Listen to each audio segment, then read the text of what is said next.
Okay na itong latest weather update karong adlawng Huwebes, September 30, 2021. Ang typhoon nga may international name nga Mindule karong alas 3 sa buntag anaa sa 1,560 kilometers northeast sa extreme northern Luzon. Ang maong bagyo halayo na gyud kaayo sa kalitaan sa Pilipinas ug wala nay kahigayunan pa nga mosulod pa ni sa to ang Philippine Area of Responsibility.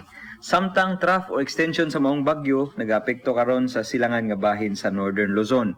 Sa tuang forecast, sulod sa 24 oras ang Metro Cebu, apil na gyud ang kitibuk-ang bahin sa Kabisayaan, ingon man ang Palawan ug ang Calayan Islands ug ang Occidental Mindoro, dunay kasarangan nga panahon, generally fair weather ato ang kondisyon ug dunay tsansa sa mga patak-patak na mga pag-ulan ug mga pagpanugdog og kilat tungod sa mga localized nga thunderstorms, ilabi na gayod sa hapon ug sa gabii. Para pud sa dugang update, bisitaha ato ang website dinhin lang kutob. Gikan diri sa Mactan sa buhatan sa Pag-asa Visayas DOST, ini si Mio Aguirre o may adlaw.